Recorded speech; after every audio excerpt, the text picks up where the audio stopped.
Sumama ako sa aking anak sa isang child star reality show. Sa harap ng kamera, sinabi niya na pakasalan ko ang aktres para maging nanay niya. Tatay, palitan mo na ang asawa mo. Gusto kong maging nanay ko ang aktres. Sumang-ayon na ang buong net at pumayag na rin ang aktres. Pero hindi pumayag ang tunay niyang nanay. Diretso siyang sumugod sa production team. Matigas ang ulo ng anak. Hinila niya ang aktres at sinabi, ipapakilala kita, ito ang bagong asawa ng asawa mo. Ang aking bagong nanay. Ako ay isang kontrobersyal na lalaking artista sa showbiz, kilala bilang kakaiba. Dahil puro masasamang lalaking supporting role lang ang ginagampanan ko. Bawat papel na kontrabida ay tumatak sa puso ng tao, kaya lagi akong sinasaway. Ang kontrobersyal kong kasikatan ay hindi bumababa. Sinasabi pa nga na natural lang sa akin ang pagganap bilang kontrabida. Kamakailan, wala akong script para sa masamang lalaki. Kaya sumali kami ng aking tunay na anak sa isang child star reality show. Nang dumating ang production para sunduin kami, tinatawag ako ng anak ko habang tulog ako sa kama. Mahilig matulog na Ginoo, nandito na ang production team. Pakiusap, bitawan ka na ng kama, mahal na tao. Hindi man lang ako nagmulat ng mata. Nanghihina kong sinabi, hindi masyadong mahalaga si tatay. Kailangan kong matulog pa ng kaunti. Ikaw muna ang mag-impake para kay nanay. Sino bang mabuting tao ang nagpapagawa sa anak ng pag-impake? Sino sa atin ang anak at sino ang tatay? Bumuntong hininga siya, ngunit tahimik niyang binuksan ang maleta. Ano ang dinala mo? Facial cleanser, damit. Umungol ako ng inan, kung ano ang dala mo, iyon ang isusuot ko. Makalipas ang kalahating oras. Dahan-dahan akong umupo sa kama. Pagmulat ko ng mata, nakita ko ang production team na nakatayo sa harap ng kama. Ang live broadcast ay nagre-record na. Haha, ang totoo ng pag-aatubili ni Fang Yuan na bumangon, para talagang ako sa umagang 8. Ang cute ng anak ni Fang Yuan, sobrang cute. Paano naging tatay si Fang Yuan? Pinapag-impake pa ang bata. Karapat-dapat ba siyang maging tatay? Diyos ko! Ang ganda at cute ng anak ni Fang Yuan, nakalimutan ko na nga na para puntahan ko siya para pagalitan. Nagtatakang tanong ko, bakit walang nagsabi sa akin na nagre-record na? Nagmukhang seryoso ang anak ko gamit ang kanyang maputing mukha at sinulyapan ako. Sinabi ko na, pero hindi ka makaalis sa kama, ni hindi ka man lang kumurap. Sino ang may kasalanan? Ang anak ko talaga, napakasugarol. Bumangon, nag-ayos, at nang maimpake na ang gamit, sumunod ako sa anak ko papunta sa sasakyan ng production. Patungo sa shooting location ng unang episode. Sa loob ng sasakyan, kinapanayam kami ng follow-up Yi. Guru Fang, ano po ang pangalan ng inyong anak? Tawagin na lang siyang Gaya. Nagulat ang follow-up Yi, Gaya Ultraman? Tiningnan ako ng anak ko na parang naiinis. Nang walang masabi, akala niya gustong-gusto ng mga lalaki si Gaya Ultraman.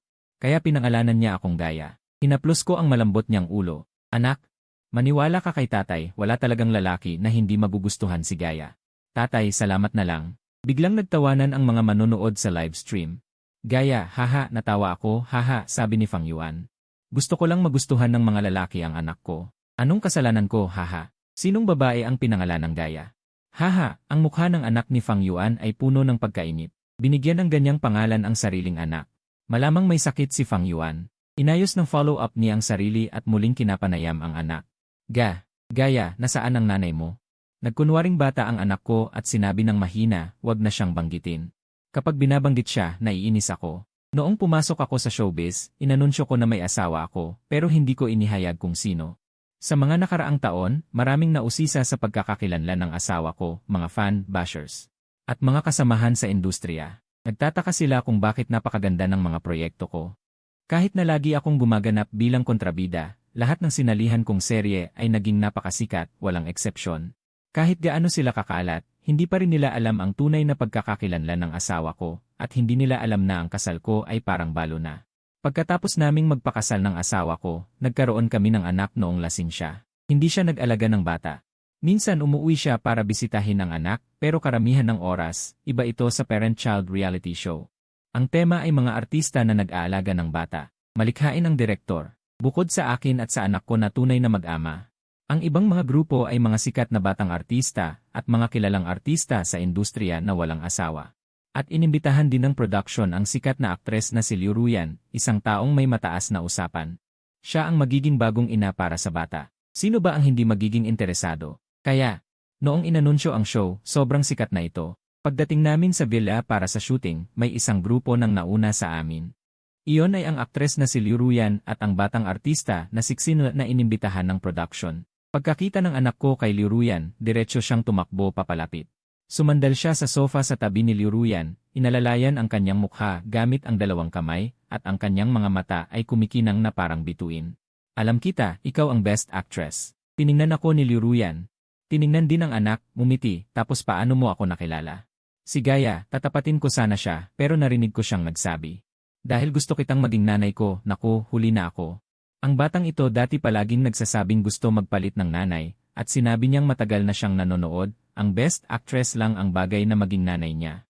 At bagay din maging asawa ko. Hindi ko sinabi sa kanya, pero si Liuruyan ay ex-girlfriend ko. Ang hindi ko inaasahan ay direkta niyang hinarap si Liuruyan at hiniling na maging nanay niya. Nagugulo ang live stream nang marinig ang sinabi ng anak, anong narinig ko? Gusto ni Gaia na maging nanay niya ang best actress. Haha, ang batang ito gaano katalino, Diyos ko. Paano naman naging ganito ka-cute si Gaia? Gaia, tatanungin ka ng ate. Gusto mo bang maging nanay mo ang best actress? Tinanong mo ba ang opinyon ng nanay mo? Isang salita ng anak, hindi na alam ni Liuruyan ang sasabihin. Bago pa makapagsalita si Liuruyan, hinawakan niya ang braso nito at lumingon sa akin. Tatay, maganda ang katawan niya, maganda rin ang mukha. Kung gusto mo, isipin mo, papayag ka bang maging nanay ko siya? Gaia, alisin mo ang kamay mo sa best actress. Sa pagkakataong ito, malamang hindi inasahan ni Liuruyan na hahawakan siya ng anak ng ex-boyfriend niya. Sa susunod na segundo, para maging nanay kita, kailangan munang pumayag ang tatay mo. Anong ibig sabihin ni Liuruyan? Bago pa ako makareact, sumigaw ang anak. Tatay, pakasalan mo na ang best actress, gusto ko siyang maging nanay ko. Hindi, anak, ang pagpapalit mo ng nanay, tinanong mo ba ang tunay mong nanay? Pinipilit mo ang tatay mo. Binigyan mo ng sungay ang nanay mo, makakaligtas pa ba tayong dalawa ngayong gabi? At mukhang hindi pa ako hiwalay sa nanay mo, di ba? Tumakbo ang anak sa akin gamit ang maikling binti, seryosong pinapayuhan akong pakasalan ang best actress, tatay.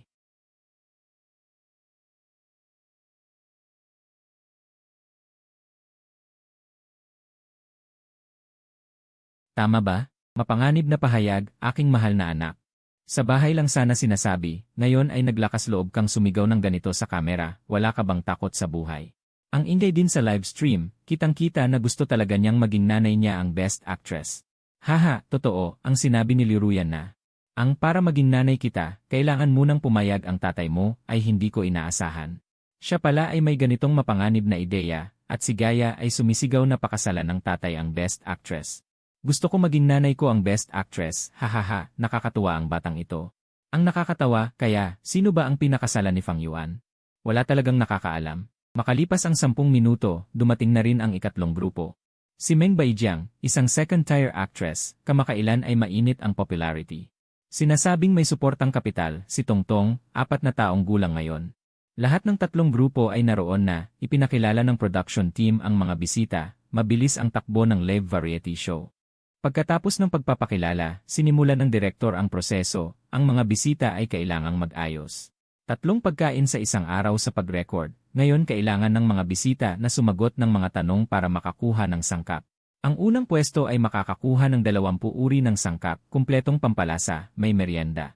Ang pangalawang pwesto ay 15 uri ng sangkap, 7 pampalasa, walang merienda. Ang pangatlong pwesto ay 10 uri ng sangkap, 5 pampalasa, 5 merienda. Naghanda ang production team ng 20 tanong, 3 grupo ang sasagot. Ang unang pumindot ng busina at tama ang sagot ay makakakuha ng 1 puntos. Kung mali ang sagot, ang 2 grupo ang sasagot, binigyan kami ng staff ng isang maliit na busina, mabilis. Nagsimula na ang production team ng tanong, sa kartoon na Bunny Beers, ano ang tawag sa 2 unggoy? Ding, Kingsley at Mau Mau, tanong. Sa Pleasant Goat and Big Big Wolf, ano ang pangalan ng anak ni Wolfie? Ding. Little Gray, lahat ay tungkol sa mga kartoon, ito ang labanan ng mga bata. 3 bata ang naglaban-laban, pantay-pantay, huling tanong. Tanong, sa Yibon, ano ang pangalan ng babaeng baboy? Lumiwanag ang mata ng anak. Muntik nang pumindot ng bell, pero naunahan siya ni Tongtong, ngunit biglang nakalimutan ni Tongtong. Kinamot ng maliit na kamay ang ulo, sa wakas sinabi, naalala ko parang Sonny Pig ang tawag. Sa susunod na segundo, sumigaw ng malakas ang anak, anong Sonny Pig? Prinsesa Fei yon, siya ang pinakapaboritong baboy ng aking idolo Yi, at napatayo pa siya sa sobrang excitement. Mukhang galit na galit pero parang mas pinagtatanggol ang dangal ng kanyang idolo na si E, at sa sandaling iyon. Tahimik ang lahat, walang nagsasalita, pero hindi ko mapigilang matawa. Parang lahat ay nagpipigil ng tawa, tatawa ba? Huwag na lang, pero ito ang pinakagustong ina ng idolo ng anak ko, haha. Hindi ko talaga napigilan, ako ang unang napatawa, at pagkatapos. Sunod-sunod na tawanan ang umalinggaw mula sa lahat ng direksyon, sabay-sabay ding nag-comment ang mga manonood sa livestream. Hahaha, pasensya na, kahit hindi dapat ako tumawa. Pero talagang hindi ko mapigilan hindi ko maintindihan. Bakit kayo lahat tumatawa? Bakit ganito ang ginagawa ninyo sa kanya? Iyon ang kanyang idolo na si EA. Haha, hindi ako tumatawa, gusto ko lang ng haha. Hindi, huwag kayong tumawa, ang idolo ko rin ay si EA. Si Prinsesa Fifi talaga ang paboritong ina ng idolo ko. Hindi hindi ko mapigilan galit na tanong ng anak ko. Anong tinatawanan nyo? Halos pigilan ng punong direktor ang tawa, tinatawanan namin si Gaya dahil ang galing-galing niya. Siya ang unang pwesto, hindi kaya. Nag-adjust pa ng ilang sandali ang punong direktor bago inihayag ang resulta, 8 tanong ang nasagot ng anak ko ng tama. Sagot ni Tongtong at Lele ay tig-6, sa huli ay nagdagdag pa ng 1 tanong ang direktor, ang huling ranggo ay. Unang pwesto ang anak ko, ikalawang pwesto si Lele, ikatlong pwesto si Tongtong.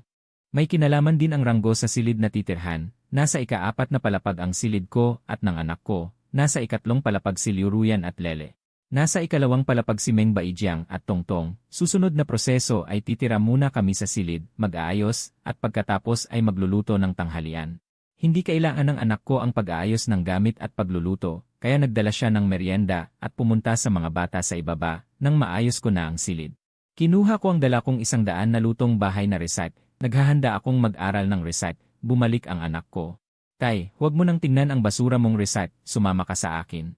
Hinila ako ng anak ko papunta sa ikatlong palapag, saka ko naintindihan na alam ng anak ko na hindi ako marunong magluto. Kaya pinagluto niya si Liu Ruyan ng dagdag na pagkain para sa dalawa, dapat aminin na magaling magluto si Liu Ruyan. Masarap ang luto niya, pero anak, ano ba yung paulit-ulit mong tawag na bagong ina? Gaya, ano ba ang sinasabi mo? Kumukurap-kurap ang malalaking itim na mata ng anak ko. Ang lambing ng boses, Tay, pumayag na ang best actress na maging nanay ko. Siya na ngayon ang aking bagong ina, Tay, nakahanap ako para sa iyo ng bago mong asawa na marunong umarte. At marunong din magluto, magsaya ka na lang, napahinto ako sa aking kilos. Muntik na akong mabulunan, hindi, sino bang anak ang gagawa nito sa likod ng kanyang ina? Papalitan ng asawa ng kanyang ama, at ang papalit ay ang dating nobya ng kanyang ama, ito ay talagang nakakagulat sa buong mundo ng kababaihan. Isang magandang mahinang tawa ang narinig, lumingon ako kay Liu Ruyan, pumayag ka. Sumagot si Liu Ruyan, maging ina ni Gaya. Mukhang ganoon nga, nakakainis. Ano ba yan, pare, nakalimutan mo na bang dati kitang nobya? Sa susunod na segundo, naunahan ang bibig ko ang utak, diretsong sinabi ko yon, hindi. Nakalimutan mo bang dati kitang nobya? Hindi nakalimutan, kaya nga nakakatuwang maging ina ng anak ng dati kong nobyo. Talagang nauna lang ang dila ko, pero nang matauhan ako. Sumabog na ang livestream, wow, si Liu Ruyan pala ay dating nobya ni Fang Yuan. Nagkapalitan sila dati. Hindi, ganitong kalaking chismis ay galing mismo sa kanila. Ano ba ang ginagawa mo, paparazzi? Ito ay pagkakamali mo, bawas ka ng 1 puntos. Naku, akala ko may kakaiba si Best Actress kay Fang Yuan, gusto ko sanang manglang ng weird na love team. Ngayon sinabi nila na nagkapalitan sila dati, bakit ako medyo nasasabik? Gusto ko rin manglang. Mga netizens, ang paglang ng kahit ano ay makakasama sa inyo, sabi ng anak ko habang nakatingin sa akin. Biglang sinabi, Tay, posible kaya? Na ang aking tunay na ina ay ang dati mong nobya. Iyak, muntik na akong sumuka ng dugo. Reflex akong tumayo, nasabi ko, hindi posible yon. Kumain ka ng maayos. Kung magsalita ka ulit ng kalokohan, kukunin ko ang iyong merienda at bawal kang manood ng AC. Mababaliw na talaga ako, kalahating araw pa lang ng livestream, ang dami ng kalokohang sinabi ng bobo kong anak. Talaga bang hindi siya natatakot na makita ito ng kanyang tunay na ina? Tahimik akong lumabas sa frame, pumunta sa cameraman. Ginamit ko ang kanyang telepono para tingnan ang trending, bigla akong nanlumo, anak ni Fang Yuan nagpalit ng ina sa kid show. Yayakapin ko si Gaya, gusto kong maging nanay ko ang aktres. Si Liu Ruyan ay dating kasintahan ni Fang Yuan. Sumabog na ang bagong trending topic. Ang tunay niyang nanay, malamang ay mahirap nang hindi makita yon. Ang resulta, pumasok talaga ang tunay na nanay ng anak sa programa. Pagkatapos ng siyesta ng bata, sumama kami sa programa sa outdoor shooting. Gumawa kami ng mga gawain kamay kasama ang mga bata. Ang mga gawain kamay na ginawa ay ipalalabas sa live stream bilang raffle para sa maswerteng manonood. Pagbalik namin, nakita namin sa sofa ng sala ang isang babae. Siya ay may tampok na mukha na matindi, isang tunay na klasikong kagandahan. Hindi kailangan ng masyadong makapal na makeup para agad na maakit ang tingin sa kanyang mga tampok. Isang mamahaling mahabang damit na may sariling malamig na aura. Ito ang tunay na nanay ng anak, si Bai Bingbing. Sa labas, siya ay isang negosyanteng dragon na may bilyong halaga, ang misteryosong pinuno ng Whitestone Group. Itinaas niya ang mga mata at tumingin. Ang kanyang mga mata ay kumikislap na maganda. Hindi siya nagsalita. Ngunit siya ang naging sentro ng atensyon ng lahat. Lumingon ako sa kamera at nakita kong sarado na ang live stream. Kinabukasan, nagtanong ang mahinang boses ng anak, bakit ka pumunta? Mabagal ang tono ni Bai Bingbing, malalim at magnetiko ang boses. Gusto mo na palitan ng asawa ko ako. Hindi ba ako pwedeng pumunta? Agad na naunawaan ng mga bisita at staff, at nagsimulang mag-isip kung sino ang nanay ni Gaia. Mahal kong anak, parang pinapagalitan ka ng nanay mo. Buti na lang nandito ka. Ipapakilala kita. Matigas ang ulo ng anak, hinila ang aktres at sinabi sa kanyang nanay. Ito ang bagong asawa na hinanap ko para sa asawa mo, ang aking bagong nanay. Naging malamig ang tingin ni Bai Bingbing. May presyon sa kanyang boses, Fang Ning, lumaki ka na. Hindi ba kita pinalo dati? Napaatras ako sa takot. Biro lang ni Bai Bingbing ang pagtawag sa buong pangalan ng anak. Galit siya. Natakot ang anak at sumiksik sa akin. Mabilis kong binuhat ang anak at dinala si Bai Bingbing sa itaas. Umupo si Bai Bingbing sa sofa. Samantalang ang anak ay nagtago sa likod ko, ang mukha niya ay puno ng takot. Fang Ning, halika rito. Ang tigas mo, hindi ako pupunta. Nakita ko na sobrang takot ang anak at malamig ang mukha ni Bai Bingbing, kaya sinabi ko. Asawa, bata pa si Gaia at hindi pa marunong. Masyado kang mabagsik. Natatakot siya. Tumingin si Bai Bingbing sa akin, lumambot ng kaunti ang kanyang tono. Tinanong ang anak, bakit gusto mong magpalit ng nanay? Dahil hindi ka mabuting nanay. Ilang beses ka lang umuwi sa isang buwan, madalas nasa labas. Hindi mo kami sinasamahan ni tatay. Parang wala kang pagmamahal sa amin ni tatay. Simple lang ang pag-iisip ng bata. Akala niya kung hindi siya laging sinasamahan ng nanay. Ito ay tanda ng kawalan ng pagmamahal. Natahimik si Bai Bingbing ng ilang segundo at sinabi, kakailanganin mo ba ng pahintulot ko para palitan ang asawa ko? Eh di hindi ko na lang palihim na papalitan. Para mabigyan kita ng sorpresa. Masyadong malaki ang sorpresang ito, ibalik mo na lang. Parang nag-uusap sila sa isang komedya. Yumakap ang anak sa binti ko. Inilabas ang maliit niyang ulo at nagsabing parang bata, ano bang sorpresa ang gusto mo? Kumindat si Bai Bingbing sa kanya, pinapunta siya. Hindi na natakot ang anak. At masunuring lumapit. Binuhat ni Bai Bingbing ang anak at malumanay na sinabi. Alam kong mali ako. Simula ngayon, masusamahan kita at ang iyong tatay at magiging mabuting nanay. Gaia, bibigyan mo ba ako ng pagkakataon? Medyo lumambot ang mukha ng anak, mananatili ka ba sa bahay kasama namin ni tatay? Tumango si Bai Bingbing, mananatili na ako sa inyo ni tatay mula ngayon. Iniwas ng anak ang mukha at medyo matigas ang ulo, bibigyan lang kita ng isang pagkakataon. Kailangan mong gamitin ito. Kung hindi mo susundin, wala nang ibang pagkakataon. Pagkatapos, iiwan ka naming lahat at magtatago ka na lang sa kumot, pakikinig sa baligtad na orasan. Natawa si Bai Bingbing, bata pa lang, marami ka nang sinasabi. Medyo mayabang ang anak. Siyempre, ako ay isang surfing expert. Nang makita kong nagkasundo na ang mag-ina, hindi ko napigilang ngumiti. Hindi naman talaga galit ang anak sa kanyang nanay, gusto lang niyang masamahan siya ng nanay. Mas mapalapit sa kanya at bigyan siya ng higit na pagmamahal. Nagbigay din si Bai Bingbing ng maliit na sorpresa sa anak. Dinala niya ang paboritong chocolate nito. Wow, chocolate! Gusto mo bang kumain? Nanay, buksan mo na para sa akin. Masaya ang anak, nakangiti ang kanyang maliit na mukha. Biglang may kumatok sa labas. Akala ko ay programa, ngunit nang buksan ko, nakita ko si Liu Ruyan. Liu Ruyan, may kailangan ka ba? Medyo komplikado ang ekspresyon ni Liu Ruyan, tila may sasabihin ngunit nag-aalinlangan. Kailangan ko bang ipaliwanag para sa kanya? Maliit pa ang bata, huwag mo siyang hampasin. Ngayon ko lang naintindihan. Mabilis na umiling wala, hindi sinaktan ni Inang Gaia si Gaia. Ito si Bai Bingbing na may hawak sa kamay ng kanyang anak na babae. Habang kumakain ng chocolate ang anak, sinabing, Tita Liu Ruyan, huwag kang mag-alala. Hindi ako sinaktan ng aking ina, pero hindi ka na pwedeng maging bagong nanay ko, pasensya na. Walang sinabi si Bai Bingbing, tahimik lang na inabot ang braso ko at hinawakan ako. Bumaba ang tingin ni Liu Ruyan, mukhang malungkot, okay lang. Eh di hindi na kita abalahin. Pagkatapos umalis ni Liu Ruyan, tumingala ang anak kay Bai Bingbing. Nanay, gusto kong tumae. Pwede mo ba akong samahan sa banyo? Tatayo ka ba sa tabi para sumigaw ng suporta sa akin? Kumibot ang talukap ng mata ni Bai Bingbing, dahan-dahang sinabi. Ayaw ni nanay pumunta. Sige, biro lang naman, sinabi ko lang ng basta-basta. Hahaha, hindi ko napigilang tumawa ang batang ito. Sinadya niyang kulitin ang kanyang nanay. Tiningnan ako ni Bai Bingbing ng malalim, itong dati mong kasintahan. May nararamdaman pa ba siya sa'yo ngayon? Nagulat ako o wala naman siguro. Si Liu Ruyan ang una kong pag-ibig. Nag-date kami noong kolehiyo pero napakaikli lang.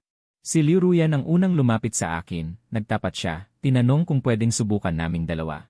Pumayag ako. Simple lang din ang dahilan ng hiwalayan dahil sa tingin ko hindi siya bagay sa akin. Noong magkasama kami, wala talaga akong nararamdamang kilig ng pag-ibig. Pagkatapos, nagpakasal ako kay Bai Bingbing, pumasok sa showbiz, at sinabi ko rin sa kanya ng totoo. Na si Liu Ruyan ay dati kong kasintahan. Biglang lumapit si Bai Bingbing, kumurap ang mga mata. Pero sa tingin ko may gusto pa siya. Si Bai Bingbing ay may matinding ganda, mga matang parang soro na malaawa. Kapag hindi siya umingiti, sobrang lamig ng mukha. Nahuhumaling ako sa kanyang mga mata. Ngayon, lumapit siya at lumaki ang kanyang mukha. Wala akong laban. Nanginginig ang puso ko, lumunok ako ng laway. Pero kahit may gusto siya, wala akong magagawa. Kaya, Yin Rifang, pwede bang lumayo ka sa kanya ng kaunti? Para lang bigyan ako ng kaunting kapanatagan. Sinadya niyang pahabain ang huling tunog.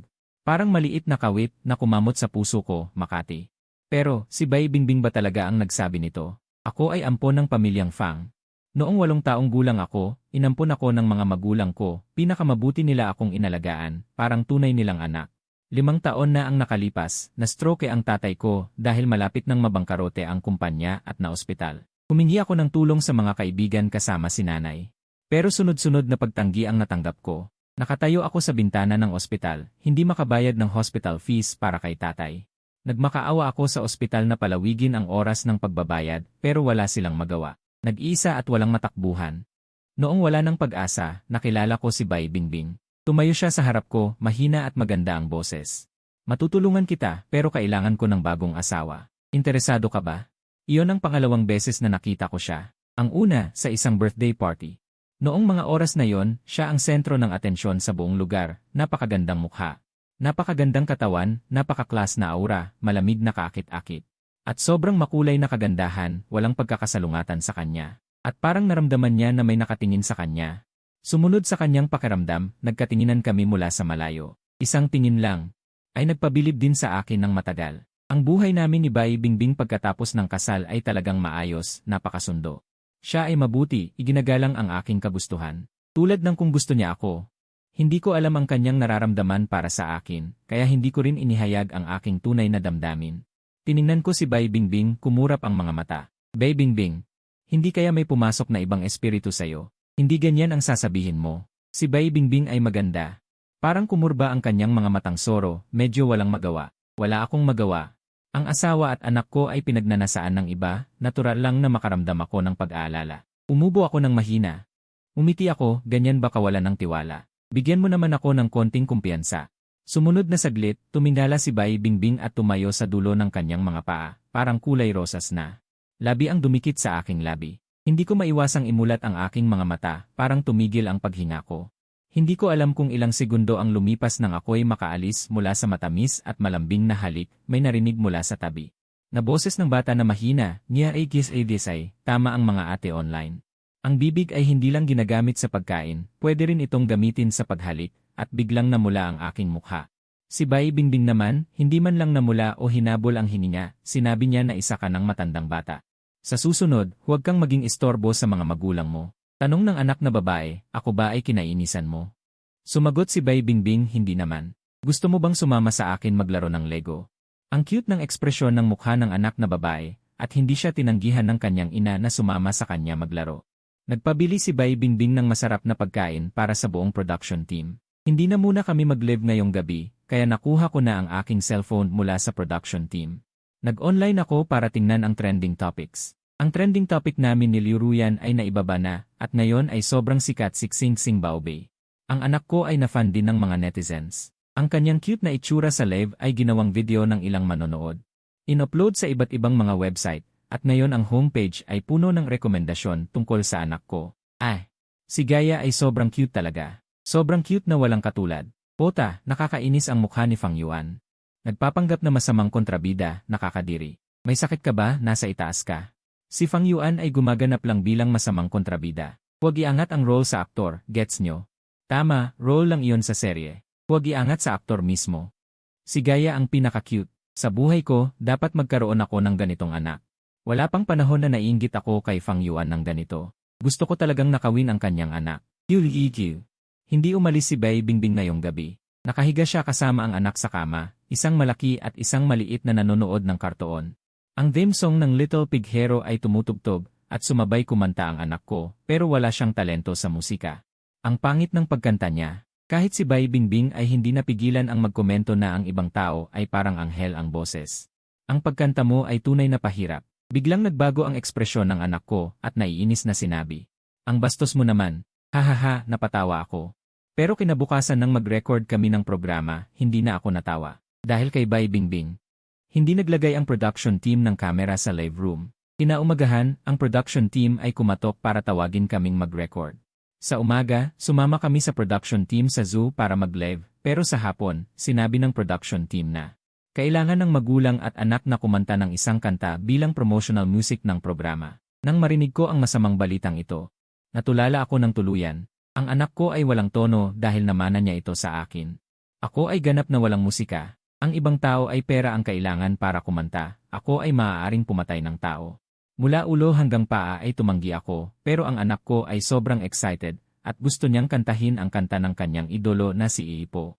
Iyong kantang maraming izu po sa lyrics. Ilupo, gaya, may sasabihin ang tatay mo. Sabihin mo lang, pwede ba tayong hindi kumanta? Sumuko na lang tayo. Bago pa makapagsalita ang anak ko, sinabi ng direktor na hindi ito laro. Hindi pwedeng sumuko. Bawat grupo ay dapat kumanta. Lene, pakiramdam ko ay gumuho ang mundo. Ilang taon na akong nasa industriya, bukod sa ginagampanang masamang kontrabida na ini-black. Wala akong kahit anong iskandalo, pero sigurado ako na pagkatapos ng kantang ito, magkakaroon na ako ng iskandalo. Puno ng pagtutol, hinila ako ng anak ko papasok sa recording studio. Natawa ang mga manonood sa live nang makita ang ekspresyon ko. Tingnan niyo ang mukha ni Fang Yuan, parang papunta na siya sa kamatayan. Haha, nakakatawa ang ekspresyon ni Fang Yuan. Baka hindi siya marunong kumanta. Medyo excited akong marinig si Fang Yuan kumanta ng Easy Po, dahil iyon ang idolo niya. Nag-imbita ang production team ng profesional na guro para gabayan kami. Pero nang marinig kaming kumanta ng anak ko ng isang beses, ang ekspresyon niya ay naging Easy Po, iyong meme na kumakalat sa chat api. Gusto niya kaming gabayan pero hindi niya alam kung saan magsisimula. Nang lumabas kami ng anak ko mula sa recording studio, ang recording engineer, sound mixer, at mga staff ng production team, ang ekspresyon nila ay mahirap ilarawan. Hindi mawari, napakakomplikado, at napakasakit. Manhid na ako. Tininala ako ng anak ko at tinanong, Tatay, ang ganda ba ng pagkanta ko? Paano kung i-record natin muli? Huwag. Tatay, pakiusap, patawarin mo si tatay at ang mga tito at tita na ito, anak. Maganda ang pagkanta mo pero sa susunod huwag ka nang kumanta. Sabi ko. Sumulyap ako sa screen ng live, dumaraan ang mga komento ng sunod-sunod. Huwag na kayong kumanta.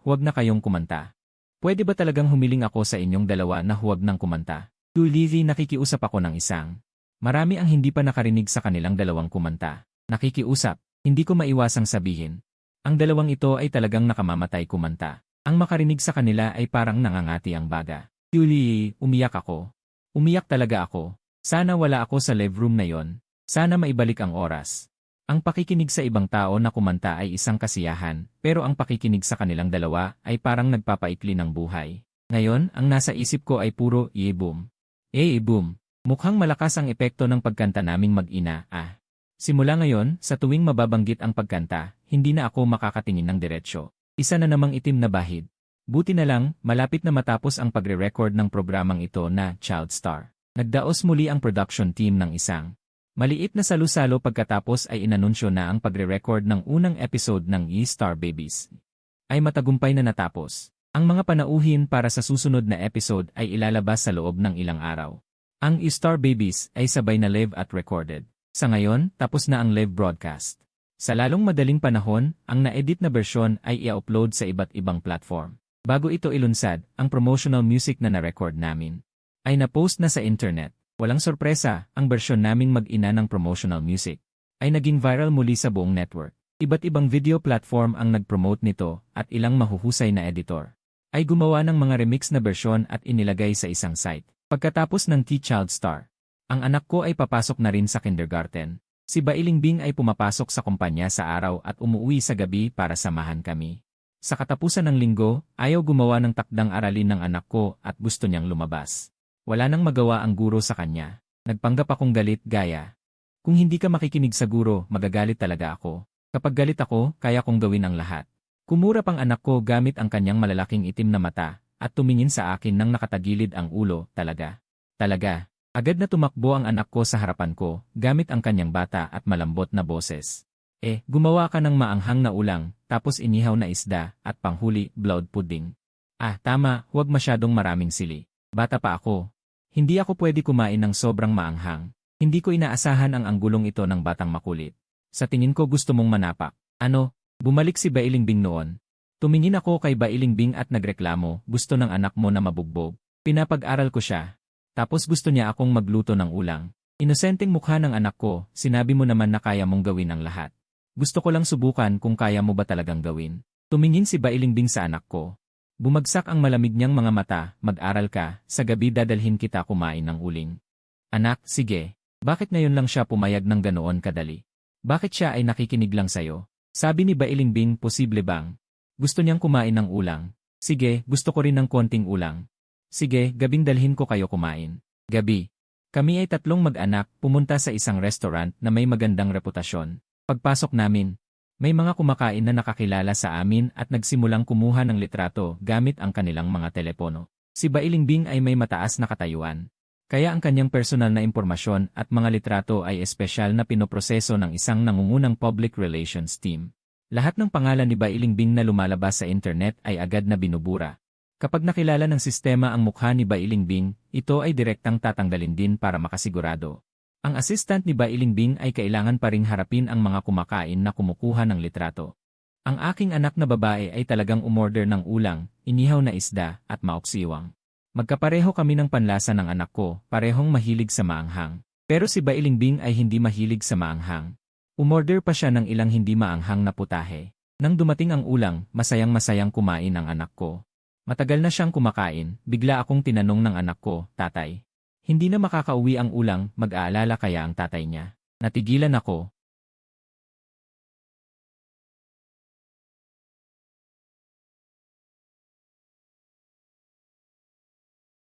Buong boba, madalas kong nararamdaman na hindi sapat ang kabaliwan ko at hindi ako bagay sa inyong mag-ina.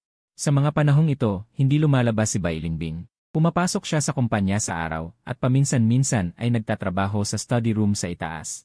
Ang anak ko ay lalong nagiging malambing. Araw-araw pag-uwi mula sa paaralan, ang unang tanong niya ay kung nasa bahay ba si nanay.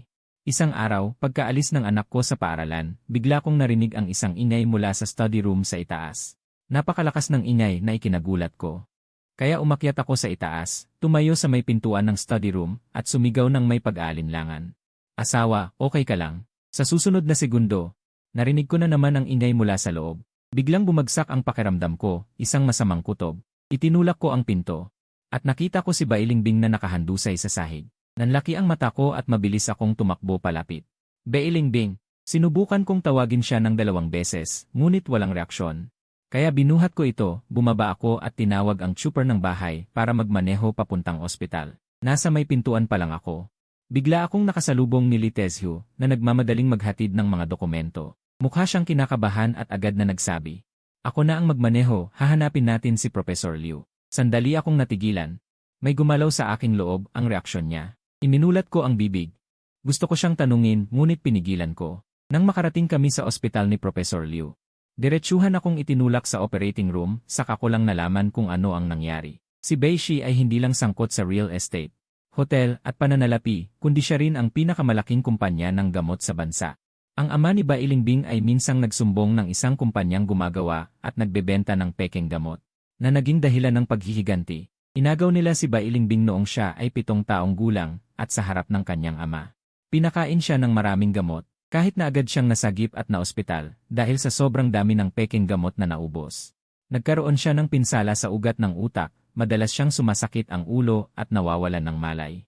Ginoo, ang dahilan kung bakit madalas na hindi umuwi ang iyong asawa nitong mga nakaraang taon ay dahil natatakot siyang matakot ka at ang bata kapag nagkaroon siya ng atake. Mahal na mahal kayo ng asawa mo. Siya, ginagawa niya ang lahat upang matapos ang trabaho, saka umiinom ng gamot sa sakit. At umuwi para samahan kayo ng bata. Pagkatapos kong marinig ito, hindi ako mapakali sa loob ng mahabang panahon. Kaya pala, ito ang totoong dahilan kung bakit madalas hindi umuwi si Bailingbing. Tahimik akong nanatili, parang may bara sa lalamunan, parang pinipiga ng mahigpit ang puso ko. Sa isang iglap parang nagsisiksikan, tila tinutusok ng mga karayom ang sakit. Nang makita ni Litezu ang aking ekspresyon, siya ay nag-alala at mabilis na nagsabi. Pero huwag kang mag-alala, mababa ang panganib ng operasyon. Bahagyang tumango ako. At mahina ang boses, sige. Makalipas ang ilang oras. Si Bailingbing ay inilabas mula sa operating room, nasa koma pa siya. Nang marinig kong matagumpay ang operasyon, nabawasan ang bigat sa aking dibdib. Dumating din ang ina ni Bailing at ang lolo nang malaman ang balita. Ang ina ni Bailing ay mahinahong nagsabi sa akin, Fang Yuan, huwag mo munang sabihin sa bata ang tungkol dito. Kung magtatanong siya, sabihin mong nasa business trip si nanay, babalik sa ilang araw. Sa mga araw na ito, ako ang magbabantay sa ospital. Sa araw kapag pumapasok ang bata sa eskwela, doon ka darating. Tumango ako. CJ, pagkatapos, nagtagal pa ako sa ospital, saka ako nagmaneho para sunduin ang anak kong babae mula sa kindergarten. Pag-uwi ng anak ko, ang unang ginawa niya ay hanapin ang kanyang ina, ngunit hindi niya ito nakita. Kaya lumapit siya sa akin. Mahinahon kong sinabi, si nanay ay may napakahalagang bagay. Na kailangang mag-business trip ng ilang araw. Pero sinabi ni nanay na pagkaraan ng kanyang trabaho, unang-una, babalik siya para samahan tayo. Maghintay na lang tayo sa bahay ng ilang araw, okay? Kahit minsan ay pilyo ang anak ko. Napakasensible rin niya. Tumango siya, sige. Maghihintay na lang tayo sa bahay para kay nanay. Hinaplos ko ang mabalahibong ulo ng anak ko, sinabi ko. Gayla ay napakabait. Sa gabi, hindi ako makatulog, ang mga alaala ng mga nakaraang taon kasama si Bainingbing ay nag-flash sa aking isip. Parang nagte-telebisyon. Nang nakatayo kami sa harap ng Civil Affairs Bureau, tinanong niya ako. Napag-isipan mo na ba? Tanong ko pabalik, ikaw. Napag-isipan mo na ba? Napag-isipan ko na pero natatakot akong magsisi ka. Kapag nagkataon, hindi ako papayag sa diborsyo. Hindi pa tayo kasal, paano mo nalaman na magsisisi ako? At saka, sabi niya, madalas akong hindi umuwi. Sana maintindihan mo ako. Inasar ko siya, basta huwag mong gawing parang motel ang bahay. At may iba ka pang tahanan sa labas, okay na. Umiti siya, isang tahanan lang ang kailangan. Sinabi ko rin sa kanya, Bainingbing, gusto kong umarte. Gusto kong pumasok sa showbiz. Sabi niya, pwede, susuportahan kita. Sinabi ko ulit, pero ang ex-girlfriend ko nasa showbiz din, gusto mo pa rin akong payagan. Sagot niya, ngayon hindi na masyado. Babae. Sinalakay niya ako at dinaganan, galit na sinabi, Fang. Kinakausap mo ang asawa mo tungkol sa ex-girlfriend mo, ano pa bang inaasahan mong reaksyon mula sa asawa mo? Ngayon ko lang naisip. Na mali ang sinabi ko dati na ang kasal ko ay parang balo. Si Bainingbing ay 2 araw na walang malay bago nagising. Nakaupo ako sa silid ospital, 2 araw akong nawala sa sarili, nakadapa sa tabi ng kama na halos hindi alam ang nangyayari. Naramdaman kong may kamay na dumapo sa aking mukha. Nang imulat ko ang aking mga mata, nakita ko si Bailingbing na medyo maputla ang kanyang mukha. Nang makita ko ang mukha ng anak, sa sandaling iyon ay tuluyan na akong natahimik. Kailan ka nagising? Mahina ang boses niya. Ano ang naramdaman mo kanina? Sumasakit ba ang ulo mo? Umiling siya. Hindi. Tinawag ko si Professor Liu at ang nurse at ginawa nila ang masusing pagsusuri sa kanya. Ang lahat ng huling datos ay maganda. Pagkatapos ay nanatili si Bailingbing sa ospital ng ilang araw. Nang makumpirmang wala ng problema, siya ay pinalabas. Pag-uwi namin sa bahay, pinaupo ko si Bailingbing sa kama upang magpahinga. Ngunit hinawakan niya ang aking kamay at ang kanyang magagandang mata na parang soro ay hindi ako inaalisan ng tingin. Fang Yuan, totoo pala, noong ako ay walang malay na naginip ako. Itinaas ko ang aking kilay at tinanong siya, anong panaginip? Kumindat siya.